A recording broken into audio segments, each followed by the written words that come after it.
How is it going? I hope everyone's doing well, and thank you for tuning in this video. Today I'm here with my review of the special edition of AEW Saturday Night Dynamite for August 22nd, 2020. Without wasting any time, I'm just going to jump right in the show, which opened up with FTR taking on Private Party. Tully Blanchard is now officially managing FTR, which I'm pretty sure everyone is for. It makes all sense in the world, so I'm happy about that. This was a good match. FTR obviously was very dominant over Private Party for the good portion of the match. Private Party had their comebacks, hot tags, running roughshod over FTR. I thought both their styles meshed very well. Obviously, FTR more wrestling based orientated, with Private Party being kind of all over the place and kind of just there for the spot. So I thought they did a good mixture of their styles. Cash Wheeler hit a beautiful spine buster towards the end, which I thought was great.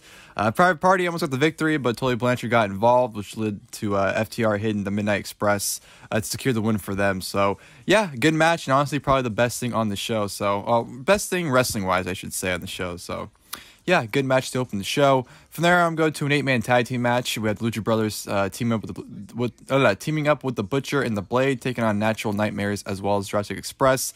This was a fun match here. I thought, it's kind of all over the place. Pretty much what you would expect from a multi-man tag team match where everyone's just getting their shit in. QT Marshall, man, I will say, at the beginning of the match, he looked absolutely terrible. He was fucking everything up, and he did not look like he belonged in there with anyone else. So I don't know what his deal was. He towards the middle of the match and towards the end, he got a little bit better, but yeah, he had a horrible showcase this match, I thought. But Ray Phoenix looked awesome. Jungle Boy did some nice dives on the outside, so there were some nice spots, but nothing more than a fun tag team match. Towards the end, Pentagon and the Blade would get into it, and they kind of had a shoving contest, which led to Pentagon shoving the Blade, and then Jungle Boy actually hit him with a schoolboy roll-up for the 1-2-3 to get the win for his team. So Natural Nightmares and Jurassic Express get the win over Lucha Bros, the Butcher, and the Blade. Afterwards, everyone's kind of arguing. Then Eddie Kingston comes out and cuts a promo pretty much telling everybody, like, hey, you guys used to be the best tag team. What happened, and cuts a fantastic promo, I thought. So Eddie Kingston being with the Lucha Bros, Butcher, and the Blade, I don't mind. I think it could lead to good things. And Eddie Kingston, he's always been a great talent. He's always had his issues. So if AEW can straighten him out, I think they have some good things with Eddie Kingston. But yeah, I'm definitely intrigued into that stable. So yeah, great promo by Eddie Kingston, which also was a fun 8-man tag team match for the most part. Next, we had the exclusive interview with Orange Cassidy, which he didn't say a word because Jericho came out and interrupted. And pretty much this segment was a setup for their third and final match, it seems like, at All Out, which will be a Mimosa Mayhem match, which is pretty much just a tank full of Mimosa. I guess the only way to win this match is by pinfall submission or throwing your opponent in there. I don't know. This match, I'll definitely have to wait to see how it is before I base an opinion off of it. On paper, I'm not really for it, but I don't see the harm in it at the same time, so I don't mind it, honestly, but I'm kind of over the Jericho-Cassidy feud, but the segment was fine. No complaints from me. Next, we had a 6-man tag team match. The Elite, Kenny Omega, and the Young Bucks taking on the Dark Orders 3, 4, and 5. I did not like this match at all. I thought it was very sloppy. I thought the Dark Order looked terrible. They just did not look like they belong on TV at all in this match. I don't know. This match wasn't clicking for me. The last few minutes I thought were fun. I enjoyed the last, probably 2 or 3 minutes. I thought, they were doing some good spots. Kenny Omega did an awesome assisted Indie Taker, which nearly killed one of the Dark Order members. Dark Order members actually hit simultaneous tombstones on the Young Bucks, so that was a great spot.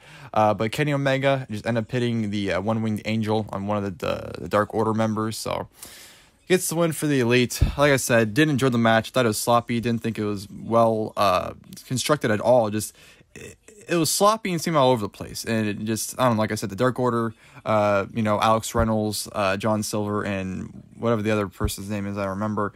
They just didn't seem like they belonged in this match, honestly. They seem like they're having a very off night. So didn't like it, but yeah, the Elite get the win, and afterwards Kenny tries to kill one of the members, tries to powerbomb onto the chairs, but the Young Bucks kind of talk him out of it and are like, what the hell are you doing? So yeah, it just adds more tension between Kenny Omega and the Bucks, hinting more towards the Kenny Omega heel turn. So yeah, like I said, did like the match, but the last few minutes, they were fine. Darby Allin took on Will Hobbs, which Will Hobbs just absolutely kind of destroyed Darby Allin for a good portion of it. Then Darby Allin has come back at the end, hit the coffin drop, beat Will Hobbs. squash match. Afterwards, Taz cuts a promo saying how he found a better Darby Allin, which is just Ricky Starks as Darby Allin, which I thought was great. I thought he did a great job as it. Brian Cage comes out and attacks Darby Allin, so him and Starks beat him down.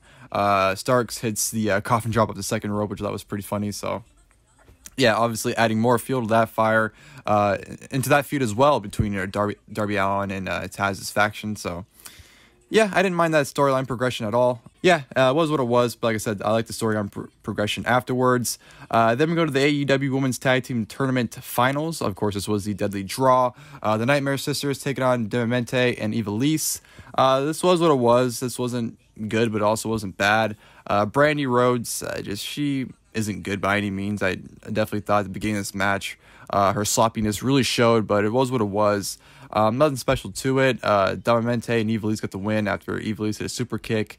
Got the win over Allin. So they won the Tag Team Cup for the women's tournament. So it was what it was. It wasn't anything special, and obviously this tournament won't be anything to remember in a month from now, so who really cared? Yeah, Ivelisse and Diamanté, like I said, get the win in the first ever AEW Women's Tag Team Tournament, the Deadly Draw. And then we go to the main event, which was for the TNT Championship. Cody defending against Mr. Brodie Lee. This was great. The bell rings, Cody rushes Mr. Brodie Lee, but Mr. Brodie Lee just absolutely annihilates Cody. Takes him to the outside, destroys him, throwing him in the barricade. Back in the ring, hits numerous power bombs, hits some huge big boots, and then of course finishes Cody off with a huge lariat for the 1, 2, 3. Brodie Lee is the brand new TNT champion, absolutely destroying Cody for the championship. I don't think Cody got one move of offense in besides his rush at the very beginning, but yeah, Mr. Brodie Lee looked absolutely awesome in the way he decimated Cody, and I loved it. I think it's a great thing when you have a champion who's been as dominant as Cody, and you have someone like Mr. Brodie Lee come in and just absolutely fuck him up to win the championship. I love it. I thought it was great booking. Cody sold it greatly, so they kind of definitely made up for Mr. Brodie Lee losing at Double or Nothing. I thought they recovered him because I thought for sure he lost some steam, and he really wasn't doing anything this summer, so to see him come back in a huge way like this and put over huge, I definitely thought was great. So didn't mind that at all. Mr. Brodie Lee just absolutely annihilating Cody for the championship. Afterwards, Brodie Lee cuts a promo saying how AEW is now screwed and that the Dark Order has been unleashed. Dark Order absolutely destroys Cody and the Nightmare family, even having, Anna Jay come out and join. It looks like she's joined the Dark Order. She took out Brandy in the process as well, so they put over Dark Order huge at the end, which I thought was fantastic because Dark Order they've definitely been trying to push them hard since the beginning, ever since it was just Stu Grayson and Evil Uno. Now it seems that Dark Order is an actual serious threat, and I thought their post-match angle here was fantastic. It definitely made me want to see more, and it definitely made me want to see a Nightmare Family versus Dark Order matchup in the future, so yeah, pretty much a great angle all around, and got me excited for whatever happens at All Out, whether it's a rematch between Cody and Mr. Brodie Lee or potentially a Nightmare Family versus Dark Order match.